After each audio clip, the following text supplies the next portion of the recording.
Spetsnaz. The word alone does something to a room. Not the polite silence that Delta Force creates where people lower their voices slightly. No, Spetsnaz creates a different kind of silence. The kind where someone quietly checks that the door is locked. It's a Russian word, short for Specjalne Nazначение, which translates to special purpose, a name so vague it could apply to a premium dishwasher. It does not apply to a premium dishwasher. Spetsnaz is the umbrella term for Russia's Special Operations Forces, and here's the first thing you need to understand. Unlike the United States, which gives every unit a dramatic name and eventually lets someone write a book about it, Russia operates on a different philosophy. The philosophy is deny everything, acknowledge nothing, and if someone asks too many questions, make sure they're the next thing that needs explaining. The ecosystem beneath that umbrella is deep, compartmentalized, and ruthlessly effective. Let's go through it. Alpha Group. If you've heard of one Russian Special Operations unit, it's probably this one. And if you haven't, you're about to feel like you've been missing something important. Alpha Group, officially Directorate A of the FSB's Special Purpose Center, is Russia's premier hostage rescue and counterterrorism unit.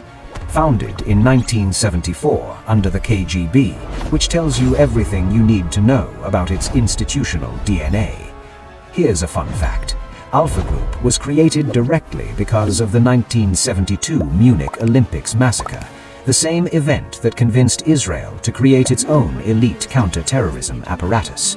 The entire world watched 11 Israeli athletes get killed because nobody had the right people trained to stop it. The KGB watched the same footage and had exactly one response. We need people who can prevent this. The result was Alpha. Alpha operators don't look like what you'd expect. They tend toward the unremarkable side of the appearance spectrum. Average height, civilian clothes, the kind of people you walk past at an airport and immediately forget. That's deliberate. These are not men who want to be recognized. Their missions include hostage rescue, counter-terrorism, and direct action against the highest value targets the Russian state considers worth the very specific kind of attention Alpha provides. They've been deployed in every major crisis Russia has faced in the last 5 decades. Afghanistan, Chechnya, the 2002 Moscow theater siege, the 2004 Beslan school massacre. That last two didn't end cleanly.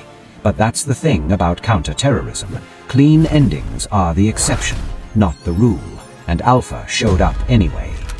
The selection process is predictably brutal. Candidates go through physical standards that would embarrass most professional athletes, psychological evaluations designed to find the points where a person breaks, and operational training that continues indefinitely, because in Alpha, you never stop being tested. The ones who make it are kept. The ones who don't are returned to wherever they came from, with the understanding that they are never to discuss what they saw. Russia takes its secrets seriously, somewhat more seriously than, say, a strongly worded non-disclosure agreement. Vympel, or as it now officially known, Directorate V, also part of the FSB Special Purpose Center. If Alpha is Russia's answer to the hostage crisis, Vympel is Russia's answer to the question, what if we needed to destroy critical infrastructure in a foreign country, quietly, with no survivors and no evidence, before anyone even knew there was a problem? The answer to that question is Vympel. Founded in 1981, also under the KGB, Vympel was originally created for deep cover sabotage operations abroad, the kind of missions where operators live inside a target country for months, sometimes years, building cover identities, mapping nuclear facilities, power grids, and communications infrastructure, and waiting for an order that may or may not ever come. They are, in the most literal sense, human time bombs, patient, invisible, and pointed at things most governments would prefer not to acknowledge are being pointed at. After the Soviet Union collapsed, Vympel had something of an identity crisis, which is a genuinely surreal thing to have when your previous identity involved planning the covert destruction of Western civilization's power supply. They were briefly reassigned, reorganized, and eventually folded into the FSB. Their current missions include counter-terrorism, hostage rescue, and protection of Russia's own critical infrastructure. The sabotage skills presumably remain on the curriculum, just in case. GRU Spetsnaz. Now we're getting into territory that makes even other Russian special operations personnel slightly uncomfortable, which is saying something. GRU, the main intelligence directorate of the Russian military, runs its own special operations forces entirely separate from the FSB, with its own chain of command that answers directly to the general staff. This is important because in Russia, the relationship between the military intelligence apparatus and the domestic security apparatus is roughly equivalent to two very large dogs who have been told to work together and agreed to do so while maintaining sustained eye contact. GRU Spetsnaz units, organized into separate brigades and regiments, are designed for deep reconnaissance, strategic sabotage, and direct action in wartime conditions. These are the soldiers who go behind enemy lines before the war officially starts. They mark positions, identify targets, eliminate high-value individuals, and generally make life extremely complicated for anyone on the receiving end of Russian military planning. Their training covers halo parachuting, combat diving, demolitions, long-range reconnaissance, and hand-to-hand combat systems developed specifically because Russian military planners once looked at unarmed combat and said this could be more aggressive. GRU Spetsnaz operators have been deployed in every significant Russian military operation since the Soviet era: Afghanistan, both Chechen wars, Georgia in 2008, Ukraine starting in 2014, Syria. In Ukraine, they were frequently the first people through the door before anyone announced a door was being opened. Whether or not you agree with the operations they've been in use, the technical capability is not a thing that is in serious dispute. SSO, Special Operations Forces Command. Here's where Russia does something interesting and, in military terms, relatively recent. In 2013, Russia formalized what it calls the SSO, Komandovanie Sil Specjalnych Operacji, as a unified special operations command modeled, with some irony, on the US SOCOM structure, the same structure Russia had spent decades trying to counter. The SSO was Russia's acknowledgement that modern warfare had changed, that the era of massed armored formations crashing into each other across European plains was giving way to something more ambiguous, more deniable, and more effective at achieving political objectives without triggering the kind of international response that comes from doing things loudly. The SSO coordinates special operations across all branches, conducts direct action, special reconnaissance, and what Russia calls non-military means of achieving military objectives, a phrase that is doing enormous amounts of diplomatic work. You know what SSO looks like in practice because the world saw it in Crimea in 2014. Uniformed soldiers with no insignia, no identifying patches, no acknowledgement of existence from the Russian government appeared on the peninsula and secured critical facilities with a precision and a silence that confused everyone trying to respond to them. They were nicknamed Little Green Men by the international press. Russia called them nothing officially for several weeks, then eventually acknowledged them once it no longer mattered.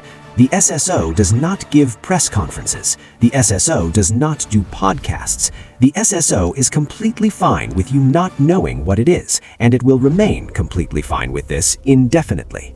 Wagner Group, or whatever it's called this week. Here's where we have to talk about something that doesn't fit neatly into the standard special operations framework, because Wagner was never meant to fit neatly into anything. Officially, for years, Wagner did not exist. Officially, for years, Russia had no private military company operating in Syria, Libya, Mali, Sudan, the Central African Republic, and Ukraine simultaneously. Officially, Russia's position was that this was simply not a thing that was happening. It was happening. Wagner, founded somewhere around 2014, connected to figures close to the Kremlin, operating under plausible deniability that became progressively less plausible as its footprint expanded across 3 continents, functioned as Russia's off-balance sheet military instrument. Need to hold territory in Syria without officially deploying Russian troops? Wagner. Need to secure mineral rights in an unstable African nation without triggering international sanctions? Wagner. Need to storm Bakhmut with waves of assault infantry drawn partly from Russian prison populations? Wagner, with an operation scale that removed any remaining ambiguity about what it was.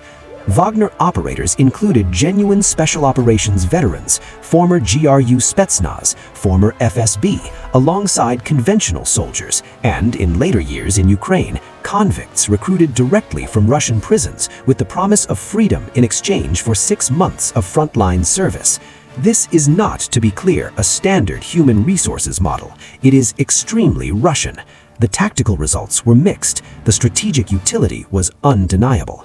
In June 2023, Wagner's founder led an armed column toward Moscow in what he called a march of justice, got about halfway there, made a deal, flew to Belarus, and died in a plane crash 2 months later. The official Russian position is that this was an accident. Most people have a different theory. Wagner has since been reorganized, rebranded, and absorbed into different structures under the Russian Ministry of Defense. The capability remains, the independence does not.